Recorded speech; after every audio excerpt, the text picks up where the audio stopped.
chosen any of the 4 others. Why did you come? So that I know sort of my audience expectation and I can tell you whether I'm going to fulfill it. Anybody? A quick one. Oh, yes, ma'am. By the way, I've been to your courses. Okay. Okay, that's a great way to. Thank Hi, everybody. I'm Shirley from Garden City Fund. So you probably will have a question mark in your head now. That's probably the reason why I'm here. I think the charity is not as known to individual donors, at least out in the giving sector. Partly because our projects perhaps don't tug the heartstrings so much, as compared to a needy child or family and all that. So I'm really here to ask you to support the nature and the environment. Perfect. And I've got examples that may be just up your alley. All right, anybody else? Okay, so basically a lot of you, I guess, have great brands. How many of you put your hand up and say, you can say, well, our brand is very well known in the sector. Where are you from, sir? Salvation Army, totally big brand, not just in Singapore, globally. Action for AIDS, yes, and especially in this day and age, with a lot of conversations happening, very, very involved. In fact, I'm very involved in the AIDS campaign with UNAIDS, so totally big brand, big visibility, big need. Anybody else? Tell me one of you who you feel, well, we don't actually have a brand, but we have great reputation. Okay, we'll come to that in a moment, all right? So, yes, yeah. This is what I hope to do in the next hour with you. Quickly do a definition. What's the difference between a brand and a reputation? We'll move on to look at, if you take any book on branding, chances are it's written with the corporate sector in mind. So we read a lot of branding stuff, but it's generally written with the corporate sector in mind. But let's today try to figure out how do we as non-profit, whether we are a charity, a social enterprise, an environmental organization, animal welfare organization, as long as we are belonging to what we call the not-for-profit sector, how does branding differ for us compared to the for-profit sector? Because if we know that, then we can figure out how we would do it a little differently. And then I will show you how the difference in us is what many others wish and hope they had. And I'll give you an example. All along I got videos and little clips and screenshots to substantiate what I'm saying. And then we will move in to social media. Because in this day and age, public relations, media relations, television, airtime, all important. But what's available to us is the social arena. The whole area of using the online community to get where nobody else have gone before, where even TV and press does not reach. So I'll talk about this role of social media. And then, of course, the topic that's crucial to this conference, the policies. I won't spend a lot of time on policies simply because, and please don't read it yet, because I'm just going to give it to you, and I'm going to give you a link. So you can just go cut, paste, make your own policies. Just make sure that you debate it before you adopt it, but don't need to think of what to write, how to write. I've actually given you step by step what the roles should be, what the policies should be, what each policy should consider, all of that. Because we don't have enough time for everything I wanted to do with you. And we will end with a quick case study on how does one create branding and reputation in an organization. And you will be my advisors in helping me think of that. And we will wrap up on time. Cool? All right? All right, quick group discussion.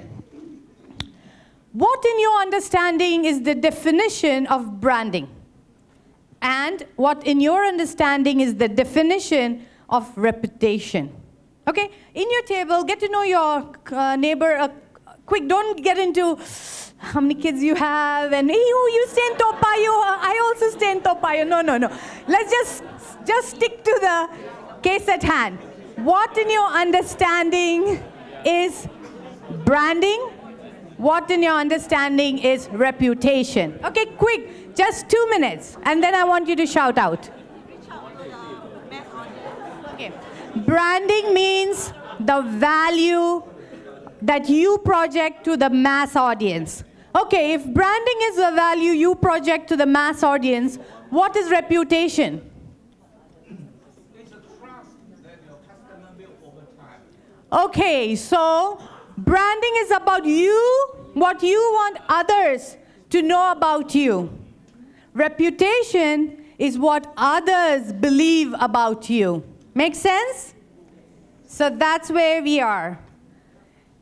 Branding is the process of creating a unique name and image of something or someone in the customer's mind, the donor's mind, the stakeholder's mind, the volunteer's mind. And reputation is the beliefs of opinions that they hold about us, i.e. the nonprofit sector. Make sense? So, a quick debate. If you promise me you won't talk about your children and where you come, where you stay, and what you're going to do this weekend. Okay, a show of hand. How many of you believe branding is more important than reputation? Smart people, man. And how many of you believe reputation is very important? Yes. All right, and some of you sitting on the fence, huh? And why are you sitting on the fence? There is a reason, I'm sure. They're as important as each other. Yes, some are sitting on the fence because they believe branding is as important as reputation. And which is true very often. And like today, this morning, they were talking, right? Oh, somebody said, oh, the big foundation generally tend to give to the big organization. That's because the brand, the top of mind recall, right? They can remember those guys, like a Salvation Army, better than maybe a small little charity doing great work like you guys are, but they can't remember, so they never check. So branding and reputation has its own role. It's not one against the other, but really one building on the other. Okay, now, for-profits, what do you think is the objective of brand building in the for-profit sector? What are the objectives? Quick ones. To maximize profit. Yeah, totally. Bottom line counts, you know, sales, customers, all of that. What about us, the non-profit sector? What is the purpose or objective of branding for us, the non-profit sector? Sorry? Maximize funding. Well, you are a very purpose-driven man. No. Yeah, well, if funding is really big, well, yes. But can I ask someone else? Yes, ma'am. Maximize our Outreach. outreach. You're maximizing your outreach for what? Because of your? Because of your cause. That's nice to know. Because of the purpose, the mission, right? Because of the mission. That's why anything you do, your fundraising that you do, the brand building you do, is because you are trying to further a mission, whatever that mission may be. And some may not even agree with your mission, but that's what you as an entity believe in and are promoting. So what is the focus? So if you think of like, what will a corporate brand building activity focus on? Logos, products, what do you think? What does the corporate brand building activity focus on? Yeah, the services, you know, the products that they're selling, right? Because if you want to maximize profit, but people better know what you're selling so that they may buy it. And for us, nonprofits, what is the focus of our brand building activities? The cause. The cause, the testimonials, the services that we render, the donors, you know, all of those kind of stuff. And what are the methods we use? The corporate sector may use everything very above board, you know, above line. They can do TV, they can do, charities also can do all of that, but it's more available to them, right? Because there's a cost implication. So here is what here is what I have. And it should. So this is, anybody has any opinion on it or any clarification on it? For profit, name recognition, sales revenue, yeah, profits. For us, trust with many audiences, not just the customer who's buying, right? Many potential donors, potential volunteers, potential clients who are going to use our services. On the profit side, the sales revenue, as you rightly said. For the nonprofit side, the fundraising, resources, volunteers, advocates. Focus on product benefits, name visibility, whereas nonprofits, more on social impact, organizational values. And methodology, of course, these guys have all the advertising and all that. We can do it, but generally we focus on word of mouth, free space by MRT, or whatever like that, and of course the social media. Make sense? Anybody disagree? Yes? I'm thinking aloud about Sure. profit, because media relations is equally important. Oh, totally. You can get the occasion to get some publicity. Well done. It's free of charge. You know? Very good. You can get a political appointee. to launch Yeah. your- Yes, right. That's why we have the GOH, for no other purpose but to ensure that the media, totally, I mean, to be honest to ourselves, really, you know, the GOH brings the media with it, and that kind of gives publicity to the event, which we work so hard for. You have a very good point. So, but again, it's pro bono type, right? We wouldn't, very often, we wouldn't just go and do a major media blitz if it costed us. Okay, if that is true, that for-profits look for name recognition, sales revenue, product benefit, name visibility, let me show you an advertisement of one of our favorite brands. And the brand is? We should be telling this kind of stories. But what do? Oh, in the year 1942, my chairman started this, whatever. We have 25 beds, we have 3 rooms. And KFC talks about precious moments. Akog and Amma's story, inspired by Benjamin Law's true life. Which one got you more goosebumps? We started in 1942 with 3 rooms? Or Akong's story or Amma's story? We should be doing videos like this, but we don't. Go to your branding and check the kind of videos you are making. Now tell me which one gets you more goosebumps, yours or KFC's? And if we said that just now, the slide that we just did, if this is really true, they have moved into our territory. They're kicking us out of where we should have been. They're not talking about product benefits. They're not talking about name visibility. The only KFC was in the very last screen, and that too very subliminal. Whereas we are talking about impact. We are supposed to talk about values. They are doing what we should be doing and we could have been doing, but we are not. And that's why our branding will always fall behind corporate branding, because by the time we read up their books and we start doing all of that, they're figured out and they've moved here already. And this was our original place. Do you get it? So look at your branding from where we should be anyway, about social impact, about organizational values, about trust with the many audiences that we have.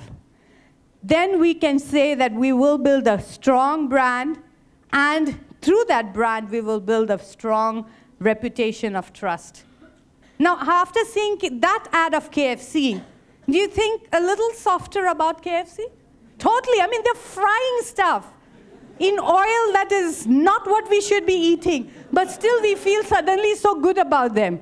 Suddenly the porridge is kind of seeming very nice because it reminded us of our Amma too, right? And again, how many stories do we have? Put up your hands where the last video you made was inspired by the story of a volunteer. Yeah? Which is your story? Bird life. And what was it about? Our corporate video is about the many volunteers around the world. All right. Again, okay, thank you, ma'am. That's a good thing. But again, it just talks about name visibility, la la la. It doesn't talk about that individual one story. One protagonist always makes the story stronger. Sorry to kind of break you down, but you know, it's again the product. It's the product benefit that we have so many volunteers. It's not the story of that one volunteer who transformed another life or saved one life. Because that kind of story is the one that resonates. The rest becomes facts. And those of you who came to my class before, you may have heard me say this. Facts tell. Stories sell. And those guys have figured it out. And they're telling stories. I want to give you one more example. How many of you are sports fans? How many of you watch Sochi? Who buys all these? Basically, they're selling products. Procter & Gamble is selling you the Pampers, they're selling you the Gillette, they're selling you the Tide, but by saying we're proud sponsors of mom. Because moms are the one who buy these things, right? You make the mom feel good, which one will you think she will buy? But again, nowhere did you see Gillette, nowhere did you see Pampers. You know, the kid fell on his Pampers, right? When he was little. But it was all there. But never did they say P&G till the end to say P&Gs, and that too to say proud sponsors of mom. How many moms' lives are we impacting? How many of our branding exercise talks about that woman whose life we have impacted or they in turn have impacted through our many beneficiaries? So I just wanted to show these examples just to highlight branding is not about the logo size, not about the color of the logo, not about the positioning of that. That's important. How it seems for the professional image, that's important. But the stories you tell at the end of the day is what your brand is about. And that story will create that impression of reputation, of values, of family, of filial piety, whatever it is, dignity, whatever it is that you hope to create in the minds of your audience. This is the latest blog that I did. I blog very often about different topics related to nonprofit management. And this one I just did 2 days back on Generation G. In the past, many people gave donation. I mean, if we say that one of the key areas that we need the brand for is so that donations may come our way. Last time, getting a free pen, getting a free ticket to one of your shows was good enough. Generation G, that is Generation Generosity, don't give donation because they're going to get a free pen. They give a donation because they genuinely want to make a difference. They don't come from our generation where, you know, value for money was like of a different nature. Now they don't have to worry about value of money. They just want to see impact. So if you're interested to know more about Generation G, go read my blog. Because at the end of the day, what image we create in the minds of the people is what our reputation will be, because that's what they will remember. How many of you work with insurance agents? As donors, say. How many of you, okay, forget insurance agent, any profession. How many of you get 50,000 to 100,000 from one person every year? 1, 2, 3, come on, please, 4, 5. Okay, 4 out of 84. And here is somebody who gives 100,000 every year to NKF. Anybody from NKF here?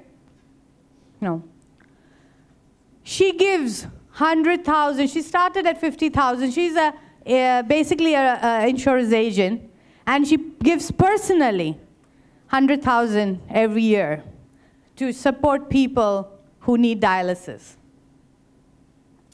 Yeah, the brand took a beating with all the saga. But as we talked this morning, for Jean, the fact that that dialysis saved somebody's life is more important than what some CEO did or some case that's in court. And that's the difference between branding and reputation. Branding totally took a beating. But in the minds of some, the reputation stayed intact. Branding kills reputation, yes, to a large extent. But if your reputation of values, of saving lives, of doing the right thing at the implementation level, your programmatic level is very clear, then even some misconduct by one or two, they're willing to kind of forego. But if they remember you just as this organization that keeps talking about we need funds, we need da-da-da-da-da, whatever, without talking of the values and the impact that you're having on the ground, they will be less forgiving of you because they only remember you as this organization forever raising funds, or organization always asking for money, organization who doesn't know how to take care of their volunteers, ensure that they feel motivated. So that's where your reputation becomes even more important than your branding. Because sometimes the branding may fall. But if your reputation on the ground is okay, chances are you will not lose all your friends. I don't say you will not lose any friend, but you will not lose all your friends. Making sense?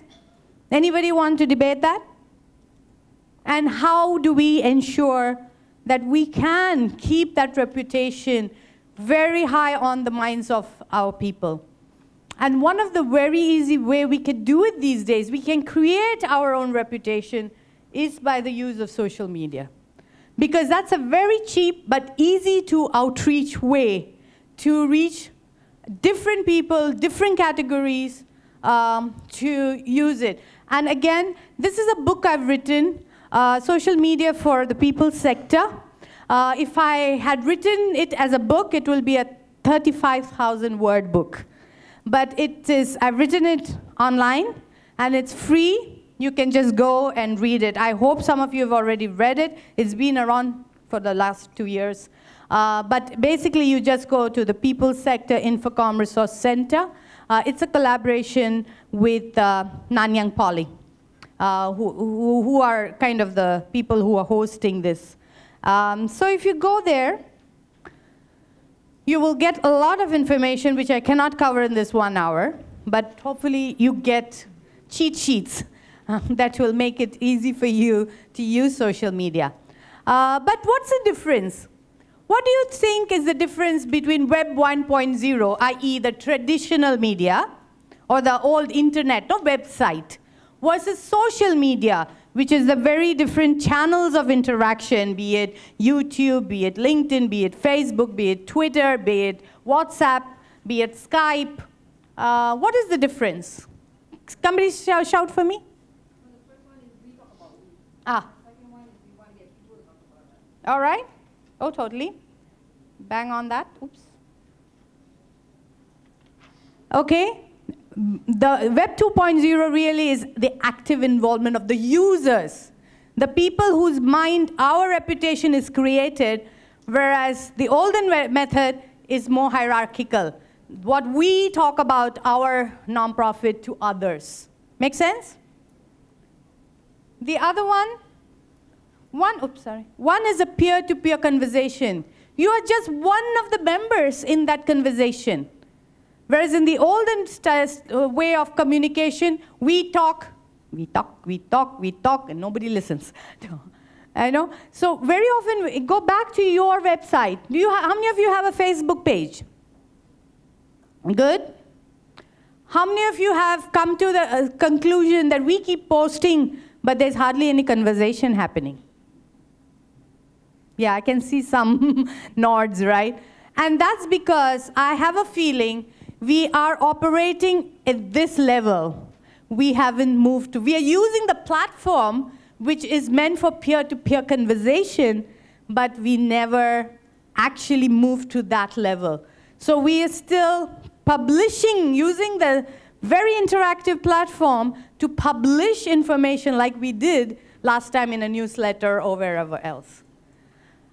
And we need to start thinking of how do we create peer-to-peer conversation if we want to use the platform for what it's worth. And I'll give you examples of that. The other difference is, in the past, whatever you do, whatever you say, just sits there on your website. Whereas now it can go viral.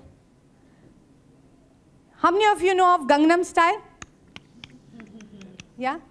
How did it go viral? They've done case studies on it. It went viral because a few very famous people said it's a cool video. It's not because Psy was cool. It was not because K-pop anybody knew, but just because Miley Cyrus at one point in time said, boy, this is cool. And everybody who follows Miley Cyrus said, whoa, she finds it cool, so he must be cool. And then the rest is, Robbie Williams was the other guy who went and said Psy is cool. And suddenly, everybody decided he is cool. And everybody wanted to listen, everybody wanted to download, everybody wanted to watch Gangnam Style.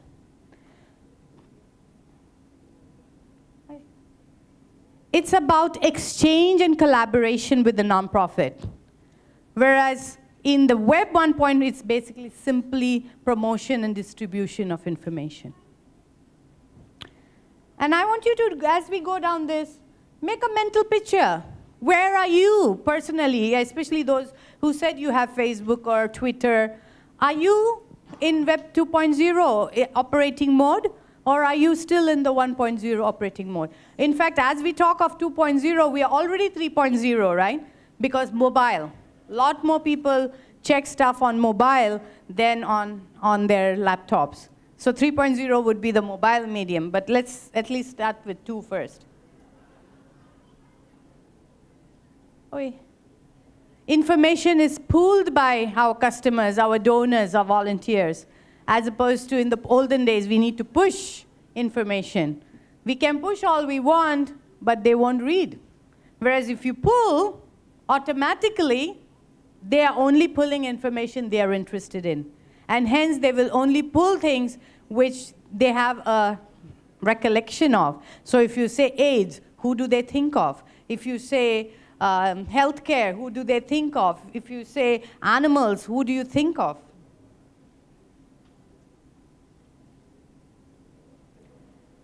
One is just a directory of information. The other actually shapes itself around the people who access and contribute to it. How many of you have Benjamin Lowe's on your Facebook? Inspired by. This is the story of. Do you have examples where you have every day posted or every week posted a story inspired by one of your social workers, one of your clients, one of your volunteers, one of your board members? Do you have? And we have so many stories to tell. So easily done. They have to run a contest, KFC. Please give us your story. If your story is used, we will give you 1 year's free supply of the fattening KFC. We don't even need to do that. Those stories are there with us. Our volunteers tell us, our social workers tell us, our physiotherapists tell us, our clients tell us. But we don't document it. We don't share it. And then we have people like KFC and P&G coming and telling beautiful stories and taking the share of the wallet. Because the more they buy their stuff, the less they have to give us. And they're using channels and mediums and stories which we are supposed to be good at. Okay. A lot to do with trust. Web 2.0 is really about the audience trusting their peers versus Web 1.0 is really the command and control. No? Does anybody, I mean, with all due respect, I love every volunteer in the organization, chairman inclusive. But does the chairman's photograph have got to be the first photo they see in your annual report? I mean, whoever said that? It's tradition. Yeah, totally. Because we are so stuck in this Web 1.0 condition, right?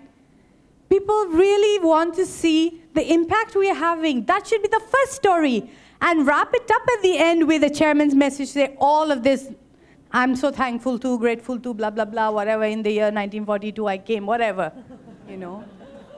Even your today's governance seminar, you look at booklet, the chair came before the rest. Totally. They didn't put the speaker first. Because they didn't come to my workshop before they made. But you tell me, did you know, of course, some of it is like, yeah, okay la. You know, this one, maybe we'll say, okay. But when we are thinking of our stories, our organization's work, what will inspire people more? A text message or the impact, the real stories of impact?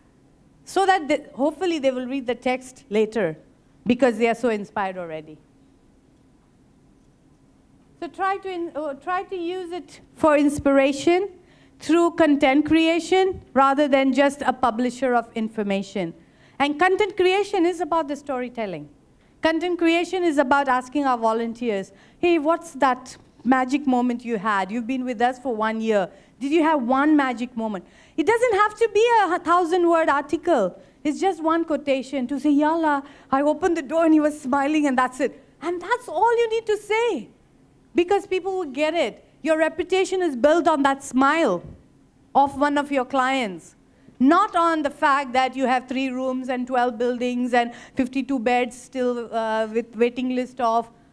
All that doesn't inspire. Those are information useful later, after we have created the information, inspiration. And then this is the Gangnam Style story, right?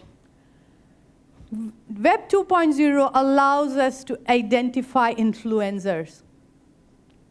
Whereas Web 1.0 is, let's try and reach as many people as possible. I don't care how many likes I have on my Facebook.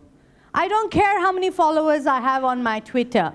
What I care is I want to have those 10 or 12 people who in turn has 20,000 followers. Because when he or she tweets my tweet out, 20,000 people will read. I can have maximum maybe 1,000, 2,000. It's still stuck to 1,000, 2,000. So think of your influencers, because they will get you a better reach than you trying to build audience for yourself. And here's an example of that. This is a traditional funnel. You try to talk to as many people as possible. Then hopefully some of them will react. Then out of that, you will find that one who is really committed to your cause. But what I'm telling you today is flip the funnel. Not I, actually, Mr. Jaff, who wrote the book on Flip the Funnel, wrote and talks about the use of social media and the viral funnel. And he basically said, find one influencer and let him talk to the 20,000 or 2 million that he has control and reach and outreach with. And I'm sure we can find 10, 20, 50 people who have that kind of reach. How many of you have, in Singapore context, Gurmit Singh as one of your Facebook followers? Who has one of the, if you're in, how many, just as an example, how many of you actually work in the Toa Payoh region? Toa Payoh, Ang Mo Kio, whatever, Bishan. I mean, your work is very focused in that region. How many of you have your minister liking you on your website, or one of your GRC guys or girls? Because they have very concentrated audience. Because they come from that GRC which is relevant to you. You jumping up and down saying how wonderful you are, no use. But one of them tweeting out or putting on their Facebook, I visited this place, and that going out to their 20,000, 50,000, 100,000 followers, makes a bigger impact. Am I making sense? So go and don't worry about the number of friends you have on Facebook. Go and start looking at which of those friends have in turn access to 3, 5, 20,000 people and become real good friends with them. Because if they post something on their Facebook timeline, you get a better reach than if you try to do it all by yourself. Make sense? And talking about influencers. This is Movember. How many of you have heard about Movember? Grow a Mush. It started in Australia. Greg Graffiti and a whole bunch of mates were sitting at a pub and drinking. And they said they got into a kind of a bet. They said, if you grow mustache, I will give money to charity. And that was a tiny idea that actually took on. And then they decided, well, it looks like fun. We can get more guys involved, more mates involved. So they launched Movember in Australia, which became a social media and charity success. Now it's all over the world, in Singapore inclusive. And Movember works with male health issues. So like male prostate cancer and so on and so forth. And they chose the Singapore Cancer Foundation, Society of Singapore Cancer. Anybody from Singapore Cancer here? Yeah, there he is, the COO, the freshly minted COO of, yeah, you know, and how much have you guys raised since last year, for this last year? Lots, yes, it's lots. I have just put what you raised last year, it's 320,000, and I know it's more than doubled, way more than doubled, right? Yeah, so I'll let them put that information out. But the point is, because they had the brand and the reputation of being a good organization, when a bunch of guys sat in a pub and decided, who should we give it to? They chose those guys.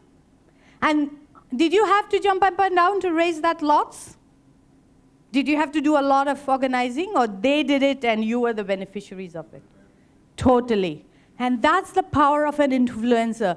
How many friends do you have sitting in pubs anywhere around Singapore who would think, hey, let's do something for these guys. These guys are really good. And they care about that cause. And they raise like $1 million because they simply care. And they talk to their friends. So look at ways in which you can find volunteers and advocates. How many of you heard of Willing Hearts? Some of you have heard, yes. Many of you won't have heard, because it's not a branded organization. Did they use Simply Giving as the portal? Yes, that's right. So Willing Hearts is basically kind of, they give food to, it's entirely volunteer, it's a volunteer movement. And look at that. This is just the screenshot from the online giving effort by Onada, which is part of, it's a foreign exchange site, right? FX site. This is Francis Tay, who in turn, so each of them set out to raise 5,000 each, and more than surpassed it. And what basically Francis did was, he posted pictures of him working, giving away food, distributing food, cooking the food. And in the process, his friends got to know about it. Those who didn't know about Willing Hearts got to know about it. And individually, each of them started raising 50,000, 8,000, 2,000. Cumulatively, they didn't have to put 2,000 kids on the street with a can in the hand to raise a measly 30,000. That's the power of the influencers. And because of that, I want to share with you one cause. Because I promised to them that I would play a role of being an influencer to 4 kids from NTU. This Saturday is the Put Your Friend Before Your Phone campaign. This is a campaign conceptualized by 4 students of the Wee Kim Wee School for Communications. And they have actually done this campaign to basically reach out to people to say, put your family and friends before your phone. So face down on 22nd of, so I sure hope you will at least be, it doesn't say don't use your phone. It basically says if you're with a friend or a family member, face down the phone and just focus on the friend or the family. And I sure hope you will go to their website and pledge that you will, on 22nd of February, be part of that. And this is, so of course, this is Melvin who sent me a note to say thank you so much and wished me well, because I told him I would talk to 80 over people about 22nd of Feb. Now, they would never have been able to reach out to 80 caring people who are very highly target audience for something like where relationship matters. So that's the way influencers work. And if you do that, you could do it for your cause, and you could do for others. And by the way, Citibank thinks it's a great opportunity. They have underwritten the cost of this campaign. So the video they made and all the cost of it, Citibank has. So here you are writing proposals of saving lives and all of that. But Citibank thinks that these 4 kids are doing a better job than you, because your project got turned down, right? Because, so it's no longer charity alone that's vying for sponsorship. It's good ideas, good concepts, social enterprise, a whole gamut. This is not a charity, it's just a behavior change organization. But they're taking funds from what would have come to the traditional charity. That's because we've stayed traditional. And we are no longer cool enough for people like Citibank to really take note of. Whereas these kids, they're cool because Citibank's logo is getting seen at the most unexpected of places, like the conference here. Yeah? How many of you have 22,000 Facebook likes on your Facebook? Yeah, simply giving, yes indeed. Well, these are, how many of you even know of Cat Welfare Society? Honestly. See, what, like 10% of you knew about them? And that too because some of them actually maybe, are cat lovers anyway. So, it's not about the brand. It's not a Salvation Army. It's not a Red Cross. It's not a Community Chest. It's not a NUS. It's a tiny little cat welfare society that has 22,000 people. And if you go to their website, look at that. 3,043 talking. It's not them posting information. 3,000 of them are actually posting their pictures. They are talking, they are commenting, they are liking. How many of you, out of the 500 that you have, how many even talk to you on your Facebook? Really, other than you posting very diligently. That's not social media. For that, you can do an e-newsletter. If your Facebook has this kind of people talking to you, then I will say you have arrived. Make sense? And how did they get to 22,000? Because they had influencers. Some cat lover who in turn had 2,000 friends, 5,000 friends. And, oh, look at that eyes. Oh, boy. And it's not just Facebook. It's not just about people chatting, right? Look at them. And these are not pictures that they have posted, right? These are all people. And 790 likes. How many have you got when you posted a picture? 7? Oh dear. Yeah. So, I just wanted to highlight that when we say social media, we have to move away from our traditional way of thinking. It's a whole different way of doing. And look at that. Ooh. They set out to raise 80,000, raised 83,000. And it's not, so that's what I mean. It's not just about talking, right? Liking. Yeah, anybody can like law, but nothing cannot convert What did I not convert? They totally converted. How many of you have raised 80,000 online in 3 weeks? They have. And it's cats. And look at that fellow saying thank you. Oh, my name is Patch, he says.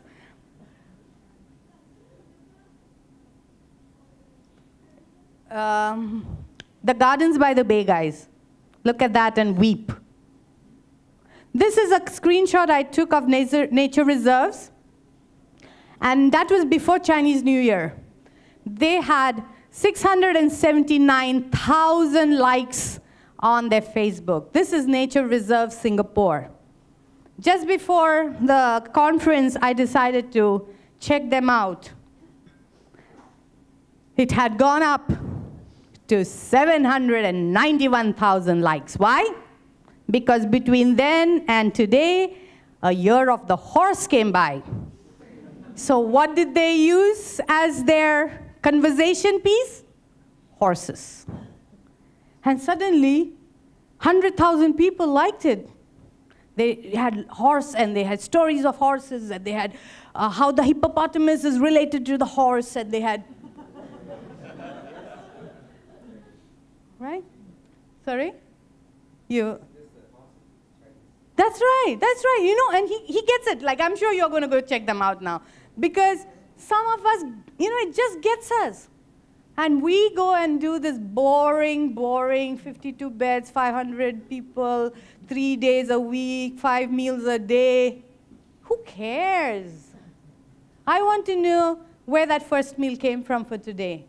I want to know, did he get indigestion when he had that first meal, and why? Because he has a certain condition that causes maybe irritable bowel or whatever.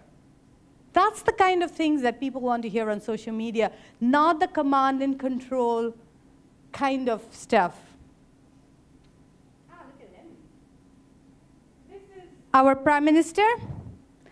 It's about personal brand. How many EDs in this room, EDs or like at least seniors, the top 2 or 3 in your organization, management?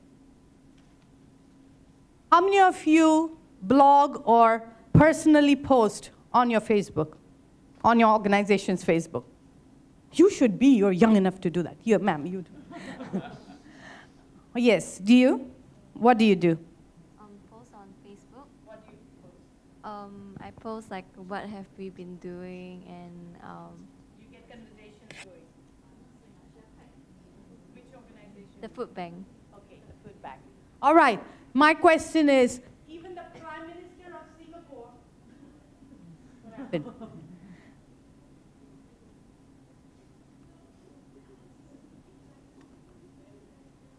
Where are we?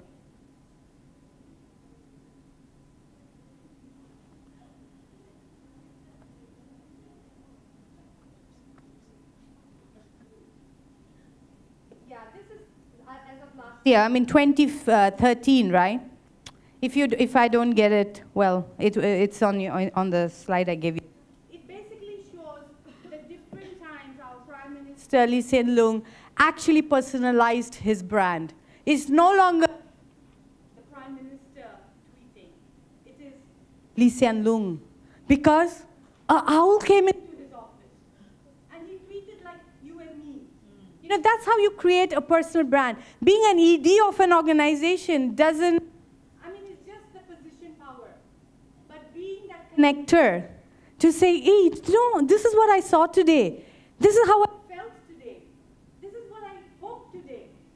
Makes you a personal brand and not just AED of an entity that's just that there, you know, ticking boxes and signing stuff. I hope it. So that's, I wanted to highlight, and many of us are not great orators. We are not great writers.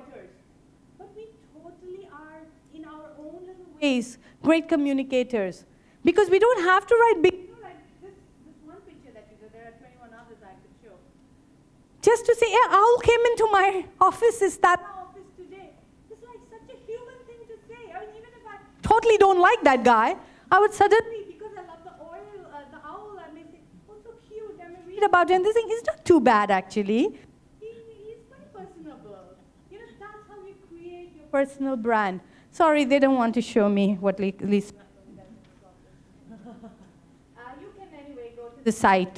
It's Natalie Kay who's a blogger, and she's actually collected the various times that Lee Hsien Loong has actually done something that's more about a personal brand. So there is a picture of him taking a picture with Aung San Suu Kyi and saying, like, bragging rights. Oh, I was standing next to her. I mean, really, you know, Prime Minister of Singapore saying, whoa, I stood next to Aung San Suu Kyi, suddenly makes him very human. And you know why he needs to become very human. And that's true. And it's not just politics. It's not just corporate. Any of us need a personal brand that stands for what we believe in, what we care about. And our jobs give us a great opportunity to do so. And so I would tell anybody who is in the senior management position, especially, create a little personal brand. Even that brand means every day I think of one thing that I want to share with my employees. Even if it is just 500 people at this point in time. If you're interested, that 500 will become 5,000 quickly. But if it's one of those boring, you know, posts, updates, people don't want updates anymore. And of course, you need policies. Now you may look at the handout that I gave. We don't have the time to dwell into that, but basically these are some of the policies that you would need, and I've given you the link, as well as the physical copy in case you just needed something to kind of read. Privacy policy, editorial guidelines, conversation guidelines, staff volunteer guidelines, because you may not have a community manager, right? Maybe just a staff taking half an hour every day, playing the role of the community, social community manager. So what are the guidelines that the person needs to focus on? So it's all there in the handout as well as the link that I've given you. Some of it is very cut and pasteable, if you so wish. Then I have given you things like, it's one thing to say, oh yeah, we should be more active on social media, but somebody got to do it. So what is the job description of a community manager, an online community manager? So I've given the job purpose, the job description, the job quality, because there are two types of brains that you need, you know. One is the communicator, who's very creative, you know, who can see the owl there and say, PM, I think we should put, I don't think it was Lee Hsien Loong who actually did it, right? I'm sure it was his community manager who prompted it that, PM, I think the owl's a good thing to put today on Twitter. And yes, it is, because for the reader, it's the brand is the Prime Minister Lee Hsien Loong. So, who is your community manager? And does he know what his role is? Is he creative enough to see the owl and say, we have a theme for today? At the same time, the back end. Do you have someone who is got that very left brain analysis? Who is visiting? Is it some random kid who's coming to your website? Or are there people who actually matter to your cause? Maybe the random kid is the son of somebody not so random. And I can tell you plenty of stories of random kids who've been great to me because their dads and moms were not random. And that's a story when I was with Habitat for Humanity. Some of you may have heard this sort of story in some of my other lectures. We posted bed bugs online. Bed bugs in Singapore. If you Google, you will know. And we had 20,000 people watch that video. It's a 26-second video of bed bugs. No person, no nothing, no address, just a bed with beds. And people were like, where is it? How come it's in Singapore? How can this happen? And we said, well, it is happening. So either you can sit around and say, why is it happening, or you can do something about it. And there are 4 things you could do. 1, you could join us as a volunteer and help us clean some of the apartments. 2, you don't have the time, you can try and raise some money for us, or give us some money. 3, you could share this video with friends so that they get to know. And 4, you can call us if you want something more specific with it. And we had practically everybody do all of the above. 20,000 hits the very first week. How many of you had 20,000 hits with stories of your courses? And ours was bugs. You know, very often they say, oh, you know, we can't do it because, you know, confidentiality, we can't show our beneficiaries. My foot. We didn't show our beneficiaries either, but we showed the blood stains on the wall because the one-room single elderly plucks it out of her body and smears it on the wall to kill that bug. And that blood-smeared wall was all we need to tell the story. And blood is a great, great, great conversation. Yes. My battery has died. Yes. So I might as well rest my hand. I don't think they have an alternative. Here, okay, right? Yes. All right. So I have given you things like job descriptions and quality. So the quality is what I was talking about. You need both the right brain guy and the left brain guy. And you may not get both in one person. So maybe you have half a person of one person and half a person of the other person. And 1 hour each or half hour each. And that's all you really need, you know. You didn't need like somebody every day, 24 hours sitting and doing it. You can start small. And once you have a huge following, then you actually can afford, because these guys, like the cat guys, they got 80,000 undesignated income. That's good enough to really get a serious campaign going. Then you have the money to do it, but get there first. So don't spend too much even before you get there. All right, that brings us to the last 5 to 8 minutes. Okay, you tell me now. In your table group, I want you to have a quick discussion. You are an agency working with the victims of domestic violence. How would you use social media, technology, to get the message out? I'm not saying you will not raise funds, not mobilize, just to get your brand and your reputation out. What would you do? I want that juices flowing now. Come. On your table group, just have a quick discussion. You are the consultant. Miss Usha, yes. what please help us to understand the term. The term Unique value proposition. unique value proposition. What is so special about you that others cannot claim? So what organization are you with? Oh, non-profit. Which Singapore Scout Association. Scout Association. What does the Scout Association have that nobody else can claim? We have so little time, but anybody had one real crazy or real brilliant idea? Okay, great. No right or wrong answers in this one. Okay, so can we quickly, loudly? Okay, listen. We're going to do a time-lapse video. You will see perhaps a woman who is very injured with cuts and all that. You will see her heal, and she will be really beautiful at the end. She'll be clean of her wounds, and we will end up with, you know, something like this could be somebody that you know, and you can make a difference and call it. And that's the kind of messages social media needs, right? Not the command and control in the year 1942 we started with one. Okay, anybody else has a brilliant idea? Okay, let's hear. Let's hear. You want to do a radio one. Okay, radio. So there's no video, nothing. Sound. But just sound. Yes. Ah! Something like that. And something simple message to them. Cheap and good. Totally works. Because sound bites can be go viral, right? And I will show you a story which actually is similar to yours. That means it's a brilliant idea. Because they actually get a lot of money with it. Anybody else who has a brilliant idea? One more before I move on.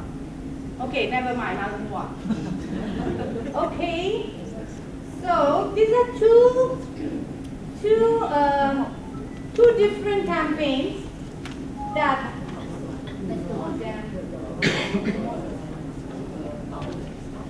Along with my the internet.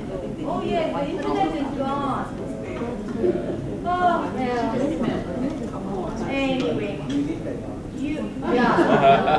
that's why you need a radio, right? Okay, I'll have to enact it for you. The first one is from India. It's a campaign I'm involved with. It's called Bell Bajao. Basically, they studied with regards to, how many of you in domestic violence causes here in this room? Which organization are you with? Aware. Who else? Okay. So yeah, chime in as we get to this. So the first one was Bell Bajao, simply means ring the bell. And they did a study to show that when there is domestic violence, and domestic violence simply means it's inside the house, right? So it's not public, nobody can really go and intervene because it's in somebody's house. And so will you do me one small favor? Just run out and ask somebody whether the internet can. Me? I'm not supposed to leave the camera. Oh dear. All right. Wait, I'll just see whether. Okay, so they did a study that when a domestic violence is being played, if all it needs is an interruption, if you can interrupt that domestic violence episode, it stops. So they came up with this campaign called Bell Bajao, basically telling people, if you hear violence happening in any of your neighbor's house, just go up and ring the bell and go away. Just ring the bell and go away.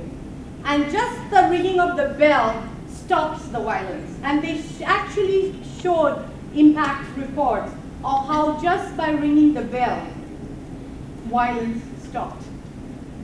And once happened, twice happened, by third time the guy knows that the neighbor is going to ring the bell. He doesn't even bother hurting the wife.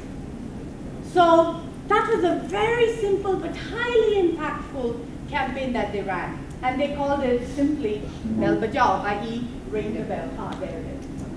Okay, so now that I've given you the background, hope you can. So those are just two examples of campaigns that can be very creatively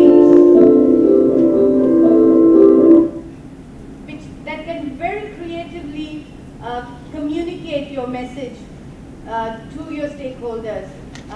Very interactive, very engaging. And as you saw in the Unicorn case, the video was 57 times forwarded.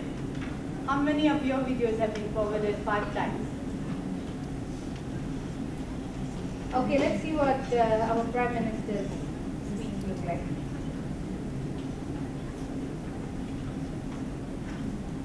This was the one I was not able to show you earlier.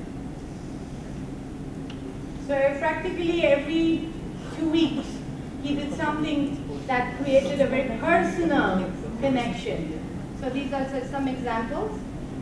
One is the owl that I talked to you about. Second was when he bragged about sitting next to Aung San Suu Kyi. There's him taking a picture of his dad, getting an honorary NUS professorate, and then he Instagrammed it. So that was sweet. And then he met. And in all of these, as in the Twitter, like he hashtags it, nostalgia, so it goes to people who care about nostalgia. It doesn't go to it surfaces up on people who care about nostalgia. So that's how you use hashtags. There are ways in which, here he talked about meeting Prince William, and then he hashtagged it, it's a boy hashtag, and he hashtagged it royal baby. So anybody who was following in the royal baby feed kind of say, hey, RPM, kind of cool, he likes them too. So because he likes the royal baby, I like him too. And then of course he went on this ride in the train, so he took a picture of that. He did selfies. Oh yeah, he did like tourist stuff. This is the view outside his window, he said, in Tokyo. So he did like random people, not like a prime minister of a country. And then he took another picture of his wife taking his picture. Obviously his guard was there, you know. Obviously not taken by him, but the point being that yeah, me and my wife going on to skyline of Singapore, Palawan Sentosa, you know, skies. He went to Kampong Guangpang. Oh, this is what he ate. And then he got caught up with some ladies, Malay ladies, and he called them machiks. And then he apologized, like everybody else. Oh, sorry, I shouldn't have said machik, I should have said kaka. And because he's old, right? And then he did selfies with young university students and selfies with some army buddy that he bumped into in one of his. Also selfie with the Prime Minister of Malaysia.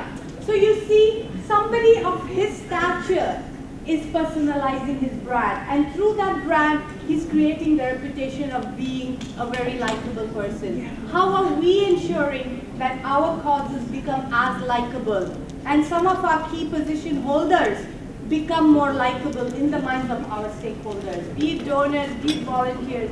How many of you have taken a selfie with a volunteer and posted it?